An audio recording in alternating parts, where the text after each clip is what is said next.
Hello students, welcome to the alert classes. तो आज हम डिस्कस करेंगे एनिमल किंगडम का लेक्चर 4। इससे पहले के लेक्चर हमने अपने चैनल पे अपलोड कर दिए हैं। अगर आपने वो नहीं देखे तो आप वो जाकर देख सकते हैं। ओके, तो चलिए स्टार्ट करते हैं एनिमल किंगडम। तो ये नीट के स्टूडेंट्स के साथ साथ 11th-12th के स्टूडेंट्स के लिए भी बेनिफिशियल होगा। ओके, तो अब हम एनिमल किंगडम में फर्स्ट फाइलम देखते हैं कॉर्डेटा। ठीक है, हमने हेमी कॉर्डेटा तक कंप्लीट कर दिया था। उसके बाद हमारा जो फाइलम है वो कॉर्डेटा है। तो फाइलम कॉर्डेटा जो होता है ये टू टाइप में डिवाइड होता है। इसमें दो तरीके के एनिमल्स होते हैं, chordates and non chordates.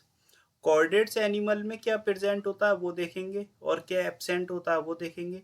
Non chordates में क्या एब्सेंट होता है और क्या प्रेजेंट होता है वो देखेंगे। ओके, तो कॉर्डेट्स में जो फर्स्ट चीज होती है वो नोटोकॉर्ड प्रेजेंट होती है। मतलब जितने भी कॉर्डेट्स होते हैं हमारे पास, उनके पास नोटोकॉर्ड प्रेजेंट होगी। नॉन कॉर्डेट्स जो होते हैं उनके पास नोटोकॉर्ड एब्सेंट होती है। ओके, सेकंड हम देखेंगे central nervous system is dorsal, hollow and single. तो इनका जो सेंट्रल नर्वस सिस्टम होता है वो डोर्सल होता है और हॉलो होता है और सिंगल होता है, यानी कि खोखला होता है और अंदर से सिंगल होता है। ओके, हॉलो एंड सिंगल होता है, अंदर से हॉलो होता है और सिंगल होता है। सेम अब बात करेंगे नोटोकॉर्डेट की। तो नोटोकॉर्डेटा में हमारा सेंट्रल नर्वस सिस्टम वेंट्रल होता है। ओके, और ये हॉलो ना होके सॉलिड होता है और डबल होता है। तो नोटोकॉर्ड्स में जो सेंट्रल नर्वस सिस्टम होता है वो सॉलिड होता है और डबल होता है। ओके, थर्ड हम देखेंगे pharynx perforated bye gill slits. मतलब इसमें जो फेरिंग्स होती हैं उनमें गिल स्लिट होती हैं और इसमें जो गिल स्लिट्स होती हैं वो एब्सेंट होती हैं। नोटोकॉर्डेट्स में गिल स्लिट्स आपकी एब्सेंट होती हैं और कॉर्डेट्स में आपकी गिल स्लिट्स प्रेजेंट होती हैं।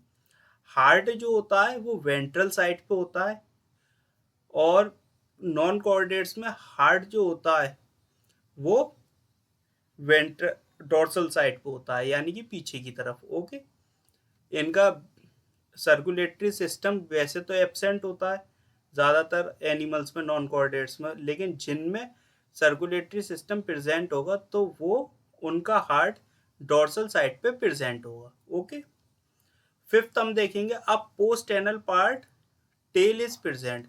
जो पोस्ट एनल टेल होती है कॉर्डेट्स में प्रेजेंट होती है और नॉन कॉर्डेट्स में एब्सेंट होती है। ओके, तो हमने दो चीजें देखी, कॉर्डेट्स में क्या प्रेजेंट था, नॉन कॉर्डेट्स में क्या प्रेजेंट था, क्या एब्सेंट था। तो फाइलम कॉर्डेट आगे आपके कॉर्डेट्स एंड नोटोकॉर्डेट्स क्लियर हो गए होंगे। अब जो कॉर्डेट्स होते हैं ये आपके थ्री सब फाइलम में डिवाइड होते हैं। ओके, यूरोकॉर्डेटा जिन्हें हम ट्यूनिकेटा कहते हैं, सेफेलोकॉर्डेटा, थर्ड वर्टिब्रेटा।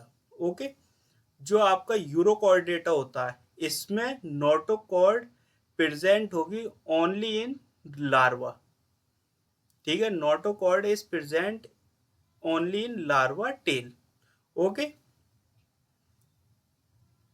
सेम चीज सिफेलोकॉर्डेटा में जो नोटोकॉर्ड होगी वो एक्सटेंड होगी, मतलब हेड टू टेल, मतलब पूरी बॉडी में प्रेजेंट होगी और ये लाइफ टाइम के लिए होगी, थ्रू आउट देयर लाइफ। तो सिफेलोकॉर्डेट्स में नोटोकॉर्ड जो होती है वो पूरी बॉडी में प्रेजेंट होती है और थ्रू द लाइफ टाइम रहेगी। ठीक है, नोटोकॉर्ड यूरोकॉर्डेटा में जो नोटोकॉर्ड्स होते हैं उनके एग्जाम्पल हैं एसिडिया, सल्व, डोलियोलम। ठीक है, ये इसके एग्जाम्पल हैं यूरोकॉर्डेटा के। सिफेलोकॉर्डेटा के जो एग्जाम्पल हैं ब्रैंकियोस्टोमेटा, एम्फियस और लेंसलेट लेंसलेट, ये इसके एग्जाम्पल हैं। ओके, तो देखिए सिफेलोकॉर्डेटा में आपकी जो नोटोकॉर्ड प्रेजेंट होगी वो फुल बॉडी में होगी, यानी कि पूरी बॉडी में होगी, हेड टू टेल। ओके, और ये थ्रू आउट द लाइफ रहेगी। ये दोनों जो होते हैं आपके यूरोकॉर्डेटा और सिफेलोकॉर्डेटा, इन्हें हम कहते हैं प्रोटोकॉर्डेटा। ओके, प्रोटोकॉर्डेटा जो होते हैं ये लोअर कॉर्डेट्स होते हैं। ओके, प्रोटोकॉर्डेटा होते हैं ये लोअर कॉर्डेट्स होते हैं और ये एक्सक्लूसिवली मराइन एनिमल्स होते हैं, यानी कि ये जो है ये आपके पास मराइन एनिमल्स हैं। ओके, अब हम बात करेंगे वर्टिब्रेटा की। जितने भी वर्टिब्रेट्स होंगे उनमें वर्टिब्रल कॉलम प्रेजेंट होगी। ओके, ये बात आप याद रखिएगा। Verte verte vertebral column is present. Okay, vertebral column is present. ठीक है, तो जो वर्टिब्रेट्स होते हैं उनमें वर्टिब्रल कॉलम आपकी प्रेजेंट होती है। अच्छा, एक बात आपको मैं और क्लियर करता चलूं, जितने भी वर्टिब्रेट्स होते हैं वो कॉर्डेट्स होते हैं, यानी कि all vertebrates are chordates, but all chordates are not vertebrates. Okay, मतलब जितने भी वर्टिब्रेट्स होंगे ये सारे कॉर्डेट्स होंगे, लेकिन सारे कॉर्डेट्स वर्टिब्रेट्स नहीं होंगे। ओके, ये एनसीईआरटी की लाइन है, all vertebrates are chordate but all chordates are not vertebrates. Vertebrates में क्या होता है, नोटोकॉर्ड इनमें पाई जाती है एम्ब्रियोनिक स्टेज में। ठीक है, वर्टिब्रेट्स में जो नोटोकॉर्ड होगी वो आपकी एम्ब्रियोनिक स्टेज में देखने को मिलेगी। ठीक है, notochord is found in embryonic stage. कहाँ मिलेगी, वर्टिब्रेट्स में एम्ब्रियोनिक स्टेज में। और इनमें जो एडल्ट, जैसे जैसे एडल्ट होते जाते हैं तो इनकी वर्टिब्रेट रिप्लेस होती है किससे, कार्टिलेज से। ठीक है, तो ये कार्टिलेज बोन से रिप्लेस हो जाती है और वर्टिब्रल कॉलम प्रेजेंट होती है इनमें। ओके, तो ये आपके वर्टिब्रेट्स क्लियर हो गए। कॉर्डेट्स जो होते हैं इनके 3 सब फाइलम होते हैं, यूरोकॉर्डेटा, सिफेलोकॉर्डेटा और वर्टिब्रेटा। ये बात याद रखिएगा। ठीक है, अब हम बात करेंगे सब फाइलम की। सब फाइलम जो होते हैं वर्टिब्रेटा के, ये कुछ पार्टों में डिवाइड होते हैं। एग्नेथा, जिसे हम कहते हैं लेग्स ऑफ जॉ, यानी कि इनके पास जबड़े नहीं होते। दूसरा दूसरा होता है आपका ग्नेथोस्टोमेटा, जो बेयर्स ऑफ जॉ होते हैं, यानी कि इनके पास जॉ प्रेजेंट होते हैं। एग्नेथा की जो क्लास है वो साइक्लोस्टोमेटा है, यानी कि इसका सिर्फ एक पर्सन जिंदा है, साइक्लोस्टोमेटा। ओके, पूरी अर्थ पर सिंगल एक क्लास प्रेजेंट है साइक्लोस्टोमेटा, जो जॉलेस है। अब हम बात करेंगे ग्नेथोस्टोमेटा में जिनके पास जॉ प्रेजेंट होते हैं, इसकी सुपर क्लासेस होती हैं। पिसीज, जिनके पास बेयर ऑफ फिन्स हैं, यानी कि इन पे फिन्स प्रेजेंट है। टेट्रापोडा बेयर ऑफ लिम्स, यानी कि इन पे टांगे प्रेजेंट है। फिन्स पंख, ठीक है, इन पे लिम्स प्रेजेंट है। पिसीज में आपकी जो क्लास आती है कॉन्ड्रियो कॉन्ड्रियोथीज आती है और ऑस्टियोथीज आती है। कॉन्ड्रियोथीज जो होती हैं आपकी कार्टिलेजिनस फिशेज होती हैं, ऑस्टियोथीज जो होती हैं आपकी बोनी फिशेज होती हैं। क्लास जो है टेट्रापोडा की, उसमें amphibia, reptile, Aves, mammals present होती हैं। तो ये इस पे आप एक निगाह डाल लीजिए। नेक्स्ट क्लास हम देखेंगे साइक्लोस्टोमेटा। साइक्लो मीन्स होता है सर्कुलर, स्टोमेटा मीन्स होता है माउथ, यानी कि सकिंग एंड सर्कुलर माउथ। तो साइक्लोस्टोमेटा के पास जो प्रेजेंट था वो circular and sucking mouth present था। ओके, और ये इनके पास जॉ जो थी वो एब्सेंट थी, यानी कि इनके पास जबड़े प्रेजेंट नहीं थे। इनके जितने भी मेंबर्स होते हैं वो एंडोपैरासाइट्स होते हैं। ठीक है, एंडोपैरासाइट्स होते हैं। All living members of the class Cyclostomata are endoparasite on some fishes. Okay, तो ये एंडोपैरासाइट्स होते हैं। इनके जो स्केल्स होते हैं बॉडी पे वो एक्सोस्केलेटन कहलाते हैं, यानी कि जो स्केल्स प्रेजेंट होंगे वो एक्सोस्केलेटन होंगे। और paired of fins are absent होते हैं, मतलब इन पे फिन्स जो होते हैं पेयर्ड में वो एब्सेंट होते हैं।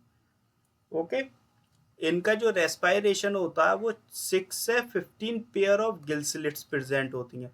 मतलब इन पे जो गिल स्लिट्स होती हैं 6 पेयर भी हो सकती है, 7 पेयर भी हो सकते हैं, 15 पेयर भी हो सकते हैं।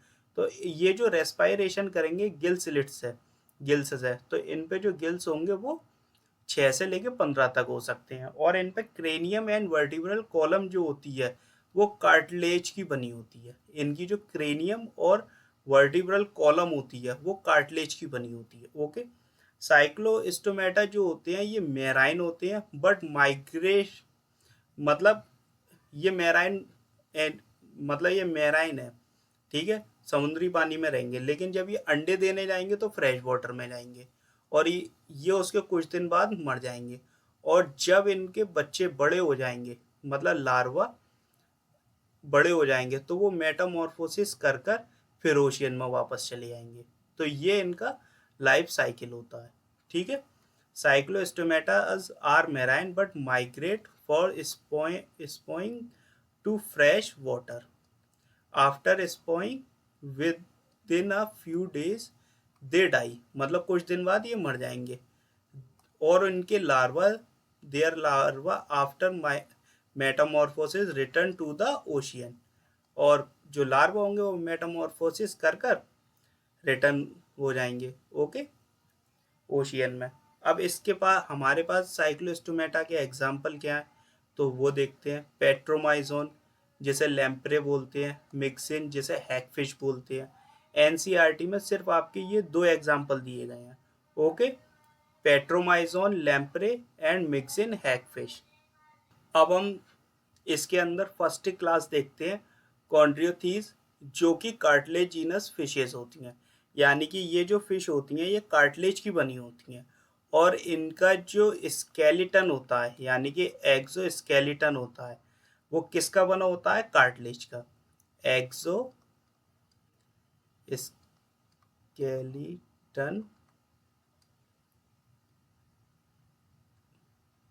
मेड अप ऑफ कार्टिलेज, ठीक है। तो ये जो आपके कॉन्ड्रियोथीज होती हैं ये कार्टिलेजिनस फिशेज होती हैं। क्यों होती हैं, क्योंकि इनका जो एक्सोस्केलेटन होता है वो कार्टिलेज का बना होता है, और ये आपकी मेराइन फिशेज, मेराइन एनिमल्स होते हैं, ठीक है। और इनकी स्ट्रीमलाइंड बॉडी होती है, ओके। इनका जो एक्सक्रीटरी मटेरियल होता है वो यूरिया होता है।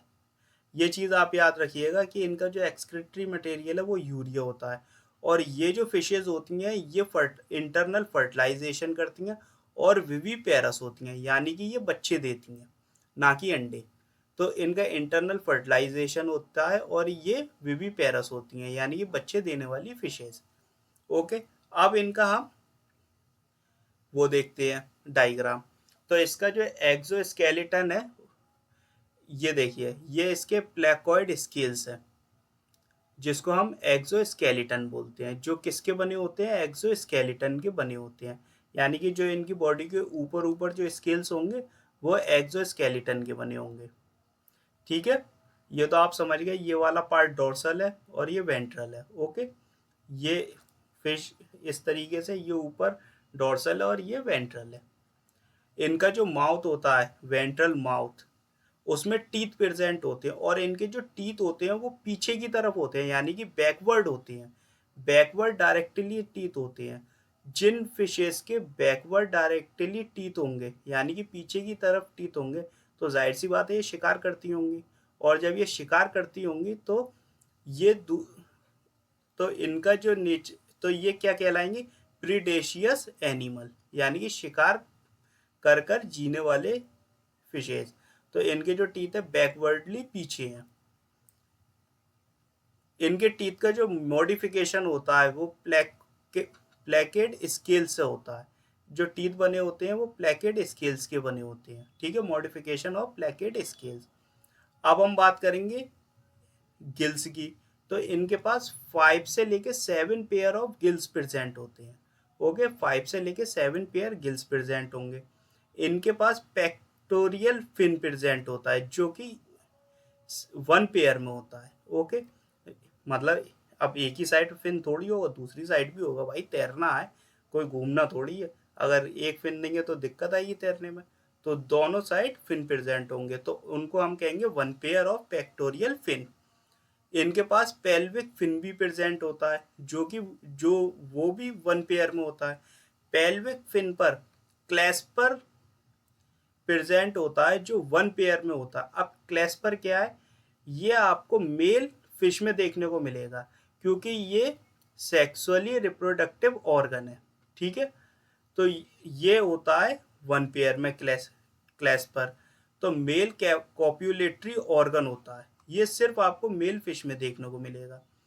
अब इनकी देखिए आप, क्लोएका हो रही है, मतलब एनस और ये वाले आपके एनस और जेनाइटल पोर मिलकर क्लोएका बना रहे हैं, यानी कि एनस भी यही निकल रही है इसकी और जेनाइटल पोर बराबर बराबर से हैं, तो इनको हम क्या बोलेंगे, cloaca. Anus plus genital pore present है तो उसे हम बोलेंगे क्लोएका। तो इनके पास क्लोएका प्रेजेंट होगी, ये चीज़ आप याद रखिएगा, ठीक है। और क्लैस्पर वन पेयर में होगा, मेल कॉपुलेटरी ऑर्गन है जो मेल में प्रेजेंट होगा। इनकी फिश जो होती, ये फिश जो होती है, इसका फिन जो होते हैं, टेल के जो फिन होते हैं, तो उसका एक लोब बड़ा होता है। सॉरी यार, एक साथ बना दिए एक साइज जैसे। तो देखिए इसका जैसे कि एक फिन ये वाला बड़ा हो गया, ठीक है, और ये वाला फिन जो है ये छोटा हो गया। तो ऐसे फिन को हम बोलेंगे हेट्रोसिरल टेल। मतलब एक फिन, इसकी पूंछ है, उसकी एक लोब बड़ी है, एक छोटी है, तो उसको हम बोलेंगे हेट्रोसिरल टेल। ओके। इसके पास परसिस्टेंट नोटोकॉर्ड प्रेजेंट होती है।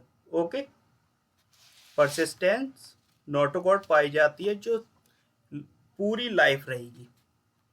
ओके, तो परसिस्टेंस नोटोकॉर्ड किसके पास प्रेजेंट है, हमारे कार्टिलेजिनस फिशेस के पास। तो ये आपका कार्टिलेजिनस फिशेस कंप्लीट हो गया। अब हम बात करेंगे बोनी फिश। जब कार्टिलेज पढ़ ली तो अब बोनी फिश की भी बात कर लें। तो बोनी फिश का जो, इसको हम ऑस्टियोथिस बोलते, क्लास जो है इसकी ऑस्टियोथिस है और इसे हम बोनी फिश बोलते हैं। तो बोनी फिश आपकी जो है इसका, सॉरी कलर चेंज,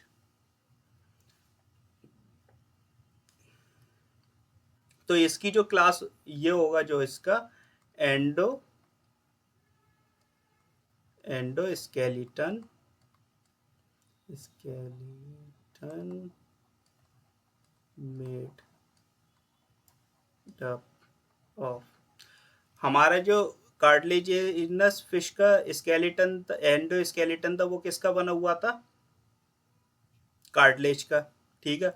अब हम जब बोनी फिश की बात कर रहे हैं, नाम इसका बोनी है, उसका कार्टिलेज फिश था तो उसका कार्टिलेज का बना था, इसका बोनी फिश है तो इसका किसका बना होगा, बोन का।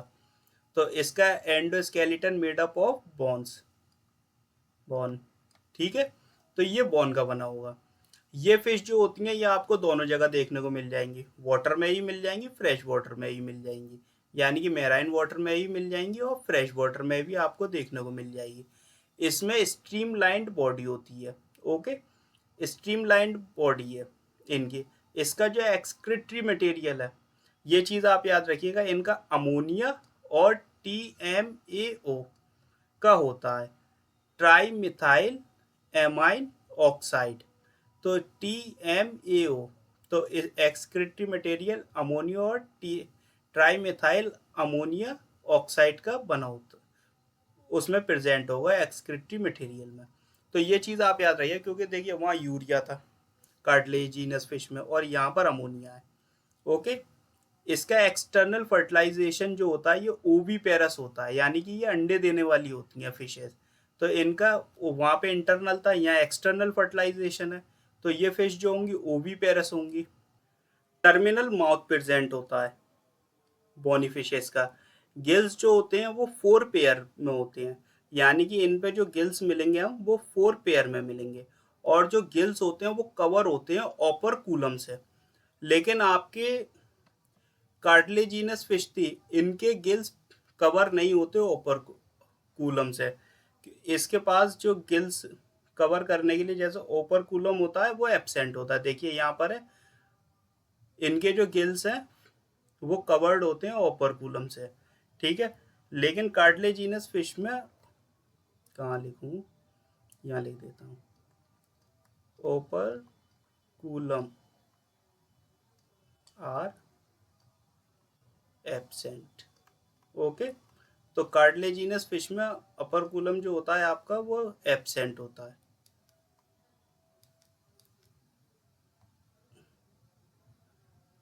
ठीक है। बॉनी फिश में जो गिल्स होते हैं वो अपर कूलम से कवर होते हैं, तो इनमें प्रेजेंट होगा। बॉनी फिश में जो आपका गिल्स कवर होता है वो अपर कूलम होता है, जो बॉनी फिश में प्रेजेंट होता है। 4 पेयर गिल्स होते हैं, कवर्ड बाई अपर कूलम होते हैं, और ये आपका अपर कूलम है। इनके पास पेक्टोरियल फिन्स होते हैं। अब इनके पास एयर ब्लैडर होता है, ठीक है।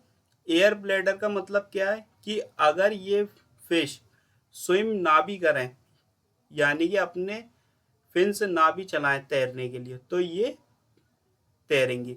तो एयर ब्लैडर इनको प्रोवाइड करता है बायोन्सी, यानी कि वाटर में स्विम करने में हेल्प करता है। और इनके पास एयर ब्लैडर जो होते हैं एब्सेंट होते हैं। तो कार्टिलेजिनस फिश में एयर ब्लैडर एब्सेंट होगा। ओके, इस बात को याद रखिएगा, इनके पास एयर ब्लैडर जो होते हैं वो एब्सेंट होते हैं। ओके, बॉनी फिश में एयर ब्लैडर प्रेजेंट होते हैं। इनके पास पेल्विक फिन होते हैं। जो पेल्विक फिन है, मैंने बताया था मेल कॉपुलेटरी ऑर्गन था कार्टिलेजिनस फिश में, जो पेल्विक फिन पर प्रेजेंट था। लेकिन यहाँ पर क्लैस्पर एब्सेंट होता है पेल्विक फिन पर। ओके, तो यहाँ पर पेल्विक फिन पर क्लैस्पर एब्सेंट होता है। इस चीज़ को आप याद रखिएगा। ये छोटे छोटे पॉइंट हैं जो बहुत ज़्यादा दिक्कत दे जाते हैं। छोटी छोटी बात याद नहीं होती, फिर बाद में क्वेश्चन रह जाता है। तो आप छोटी छोटी बातों को ध्यान रखिए। और ज़्यादातर जो होता है वो इन्हीं की वजह से कोई भी एग्ज़ाम हो उसमें प्रॉब्लम आती है कि हमें छोटी सी बात याद नहीं आई उस टाइम पेपर देते वक्त, और जब बाहर आए तो वो चीज़ याद आ गई। और बहुत से बच्चों के साथ ऐसा होता है कि एग्ज़ाम टाइम में तो उन्हें वो चीज़ याद नहीं आती, बस माइन्यूट सी मिस्टेक होती है जिसकी कोई माफ़ी नहीं होती। तो वो वाली मिस्टेक्स हो जाती हैं जिसकी वजह से सिलेक्शन रुक जाता है या आपका एग्ज़ाम बहुत बुरा हो जाता है और एक एक नंबर भारी पड़ता है। आपने तो देखा ही है कि कंडीशन क्या रही है इस साल। 720 वालों के कितने कंडीशन ख़राब रही है और कितना नीट का वो चला इशू। अगर आप प्रॉपर वे में मेहनत नहीं करेंगे तो ये और ज़्यादा बदतर हो जाएगी हाल कंडीशन। देखिए, एक टाइम वो था कि 550 पे MBBS मिल जाती थी बड़ी आसानी से, ठीक है। 2014-15 में 550 ला रहे हैं, तो ये होता था अरे भाई तुम 550 लाए हो यार, तुम्हारी तो हो गई। अब आप खुद देखिए कि 720 लाने के बाद एम्स नहीं मिल रहा था बच्चों को। वो तो कोर्ट वोर्ट ने इशू सॉल्व करा तब जाके ये कंडीशन हुई कि हमारे जो टॉपर थे वो कम हो गए, वरना आपको मालूम है कितने टॉपर रहे हैं, 67 रहे हैं। तो अगर आप प्रॉपर वे में नहीं करेंगे तो वो दिक्कत चीज़ देगी। तो इसीलिए एक एक चीज़ पे निगाह रखिए कि कहाँ मिस्टेक हो रही है, क्यों हो रही है। तो छोटी छोटी बातों के नोट्स बनाइए, उन्हें लिखिए, क्योंकि छोटी छोटी चीज़ें ही ज़्यादा दिक्कत देती हैं। आपको फार्मूलाज याद नहीं है, वहाँ आपका इशू हो नहीं होना है। आपको छोटी बात याद नहीं है कि भाई क्लैस्पर, अब उसने पूछ लिया बॉनी फिश में क्लैस्पर कहाँ प्रेजेंट होता है। आपको याद है कि कार्टिलेजिनस फिश में, वहाँ आपका ब्रेन डाइवर्ट हो गया, आपने मिक्स कर दिया कि बॉनी फिश कार्टिलेजिनस पे है, चलो ठीक है, तो बॉनी पे भी होगा मेल, क्योंकि मेल रिप्रोडक्टिव ऑर्गन है, ठीक है, सेक्सुअल इंटरकोर्स में हेल्प करेगा। ये चीज़ आपके को याद थी उस वक्त, लेकिन क्या कहते हैं आपने मिक्स कर दिया, तो आपने बॉनी फिश पे भी कि हाँ पेल्विक फिन पर क्लैस्पर प्रेजेंट होगा, आप टिक मार के आ गए। और बल्कि क्या था, क्लैस्पर एब्सेंट था बॉनी फिश में। तो ये चीज़ें जो है दिक्कत देती हैं। अभी आपको ये सिली मिस्टेक्स लग रही होंगी, लेकिन जब आप करोगे ना तब आपको पता चलेगा कि ये होता क्या है। ओके, तो अब हम बात करेंगे। आपने देखा था कि क्लोएका प्रेजेंट था क्योंकि एनस और जेनाइटल पोर पास पास थे, लेकिन इसमें बॉनी फिश में एनस और जेनाइटल पोर दूर दूर है, तो इसमें जो क्लोएका है वो एब्सेंट होगा। ओके, तो ये चीज़ आप याद रखिएगा कि क्लोएका एब्सेंट होगा, क्लेस्पर एब्सेंट होगा, एयर ब्लैडर प्रेजेंट होगा। ओके, ऑपरकुलम प्रेजेंट होगा बोनीफिश के पास। ओके, तो इनकी जो टेल होती है वो होमोसिरल टेल होती है। होमोसिरल टेल क्या होती है? बोनीफिशेस की जो टेल होती है उसकी जो लोब होती है वो दोनों बराबर होती हैं, इसीलिए इनको होमोसिरल टेल बोलते हैं। अब देखिए, मैंने आपको बताया था कि बोनीफिशेस में एयर ब्लेडर होता है जो इनको हेल्प में स्विमिंग में हेल्प करता है। अब ये जो है आपका कार्टिलेजिनस फिश, इनमें एयर ब्लेडर एब्सेंट होता है, तो इनको डूबने से बचने के लिए लगातार स्विम करना पड़ता है, यानी कि इन्हें लगातार तैरना पड़ेगा, फिन्स चलाना पड़ेंगे।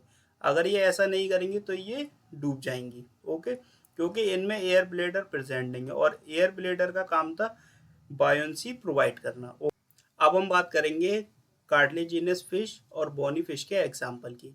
तो कार्टिलेजिनस फिश के जो एग्जाम्पल है वो हमारे पास क्रैकरडॉन है जो कि ग्रेट वाइट शार्क है, टाइगोन है, स्टिंगरे, परसिस्ट है, सॉफिश, ठीक है, काइमेरा है, स्कॉलियोडॉन है यानी कि डॉगफिश, राइनोडॉन है, वेल शार्क, टारपीडो है जिसे हम इलेक्ट्रिक रे भी बोलते हैं। ओके, अब बोनी फिश जो है ये सारी जो थी हमारे पास मेराइन फिश थी। Okay, example of bony fish क्या है?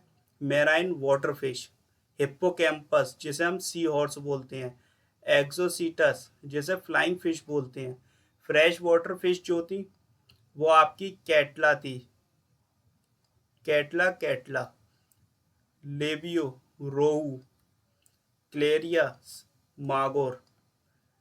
एक्वेरियम फिश जो है आपकी वो बेटला, फाइटिंग फिश, देखा होगा आपने एक्वेरियम में फाइटर डालते हैं, फाइटर के नाम से आती है शायद, तो ये जो होती है ये फाइटिंग फिश होती है, बहुत लड़ती है। टेट्रोफाइलम जिसे हम बोलते हैं एंजल फिश, ठीक है, देखिए लड़ने वाला और एंजल दोनों साथ में है। तो ये एक्वेरियम फिश थी, फ्रेश वाटर फिश थी और मेराइन फिश थी, तो एग्जाम्पल ऑफ बोनी फिश। अब हम बात करेंगे क्लास एम्फीबिया की, ठीक है। नेक्स्ट है क्लास एम्फीबिया। तो एम्फीबिया का मतलब ये है डुअल लाइफ, यानी कि दो जिंदगी, डुअल लाइफ। अब इसकी डुअल लाइफ कैसे हुई? एक तो होगी वाटर में, इन वाटर, वाटर कैसा होना चाहिए? Fresh water. दूसरी है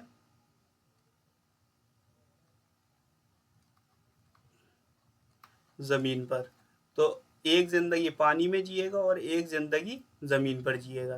तो एम्फीबिया का मतलब dual life in water on land, water जो होगा वो फ्रेश वाटर होगा। तो एम्फीबिया जो होते हैं ये, इनकी जो बॉडी होती है वो दो पार्ट्स में डिवाइड होती है, हेड एंड ट्रंक। हेड जो होता है उसमें आइज होती हैं, आइज में आईलिड प्रेजेंट होती हैं, नोज होती है, ईयर होती है। ईयर जो होते हैं उसमें एक्सटर्नल ईयर ओपनिंग एब्सेंट होती है, यानी कि ये वाला पोर्शन जो हमारे ईयर है इसकी जो एक्सटर्नल ईयर ओपनिंग है वो एब्सेंट है। इसके पास ईयर ड्रम रिप्रेजेंट करते हैं ईयर टिम्फेनस को। ओके, तो ईयर ड्रम ही रिप्रेजेंट करेंगे ईयर टिम्फेनस को, तो यही कान है इसके पास। ट्रंक जो होती है इसकी, टू पेयर लेग्स होते हैं इसमें प्रेजेंट, ठीक है। ट्रंक, हेड और ट्रंक में बॉडी डिवाइड थी, हेड हो गया, ट्रंक जो है two pair of legs present होते हैं, यानी कि पेयर प्रेजेंट होंगे। इसमें टेल पाई जाती है। अब ये एम्फीबियंस है, इनमें टेल होती है, tail is found in some animals. इसका एग्जांपल है सैलमेंडर, सैलमेंडर में आपको टेल देखने को मिलेगी। ओके, इनकी जो स्किन होती है वो एक्सोस्केलेटन स्केल उसमें एब्सेंट होते हैं, मतलब इनकी जो स्किन होगी उसमें एक्सोस्केलेटन और स्केल्स जो होंगे वो एब्सेंट होंगे, इसीलिए इनकी स्किन स्मूथ होगी, मॉइस्ट होगी एंड हाईली ग्लैंड्यूलर होगी, जो हेल्प करती है रेस्पायरेशन में। तो रेस्पायरेशन में जो हेल्प करेगी वो स्किन करेगी, एम्फीबिया में। ओके, तो ये चीज़ आपकी क्लियर हो गई। अब हम एम्फीबिया में बात करेंगे। एलिमेंट्री कैनाल ओपनिंग होती है, ठीक है, यूरेनरी ओपनिंग होती है, प्लस रिप्रोडक्टिव ट्रैक्ट ओपनिंग होती है। ये सब कहाँ प्रेजेंट होती है? क्लोएका में। ओके, इन सबको क्या कहते हैं? क्लोएका। ओके, रेस्पायरेशन ये करेगा लार्वा में। जब ये लार्वल स्टेज में होगा तो गिल्स से करेगा, और जब एडल्ट में होगा तो स्किन और बक्कल कैविटी एंड लंग्स से करेगा। तो ये दो तरीके से रेस्पायरेशन कर रहा है। लार्वा स्टेज में बाई गिल्स कर रहा है, एडल्ट स्टेज में skin, buccal cavity and lungs से कर रहा है। सर्कुलेशन जो होता है इसका, वो 3 चैम्बर्ड हार्ट होता है। तो इस चीज को आप याद रखिएगा, एम्फीबियंस के पास 3 चैम्बर्ड हार्ट होता है। ओके, तो 3 चैम्बर्ड हार्ट आपको कहाँ मिलेगा? एम्फीबियंस में। ओके, रिप्रोडक्शन जो होगा इसका एक्सटर्नल फर्टिलाइजेशन से होता है, ओवी पेरस होता है, इनडायरेक्ट डेवलपमेंट होता है। एक्सटर्नल फर्टिलाइजेशन होगा रिप्रोडक्शन में, एक्सटर्नल फर्टिलाइजेशन, ओवी पेरस, इनडायरेक्ट डेवलपमेंट। इसके एग्जाम्पल क्या है? बफो, जिसे हम टोड बोलते हैं। ओके, राना फ्रॉग होता है, हाइला ट्री फ्रॉग होता है जो पेड़ पे चढ़ जाता है, हाइला जो होता है। सैलामेंडर सैलामेंडर होता है, ठीक है। अब आपने कहा टेल प्रेजेंट होती है, तो सैलामेंडर जो होता है उसमें टेल प्रेजेंट होती है, तो ये टेल्ड एम्फीबियन है। ओके, इक्थो इक्थियोपिस जो लिम्बलेस एम्फीबियन है, ठीक है। लिम्बलेस एम्फीबियन है, इसका मतलब ये जो है स्नेक की तरह दिखाई देता है, ठीक है। स्नेक लाइक एम्फीबियन है, क्योंकि इसके बाद लिम्ब तो प्रेजेंट है नहीं, तो ये अब कैसा एम्फीबियन बचा? लिम्बलेस एम्फीबियन बचा। तो ये स्नेक की तरह दिखाई देगा। ओके, अगर इसके बाद आपको कोई भी क्वेश्चन है या कोई भी दिक्कत है तो आप हमें टेलीग्राम पे ज्वाइन कीजिए, व्हाट्सएप पे ज्वाइन कीजिए। यहाँ पे हमारा चैनल और ग्रुप दोनों है। फेसबुक इंस्टाग्राम पे आप हमें फॉलो कर सकते हैं, और यूट्यूब पे आप हमें सब्सक्राइब कर सकते हैं। और अपने फ्रेंड्स के साथ शेयर कीजिए ताकि ज़्यादा से ज़्यादा बच्चे जुड़ सकें। और ज़्यादा स्ट्रेंथ होती है तो बहुत से बच्चे क्वेश्चंस करते हैं। कभी कभी ऐसा होता है कि हमने वो क्वेश्चन पूछना चाहते हैं लेकिन पूछ नहीं पाए किसी रीज़न की वजह से, तो दूसरे ने अगर वो क्वेश्चन पुट कर लिया तो वो क्लेरिफाई हो जाता है हमारा भी। तो जितने ज़्यादा बच्चे होंगे उतना ज़्यादा मज़ा आएगा, ठीक है। आपका भी क्लियर होगा और अदर्स का भी क्लियर होगा। तो आप शेयर कीजिए अपने फ्रेंड्स के साथ, एंड थैंक्स फॉर वॉचिंग।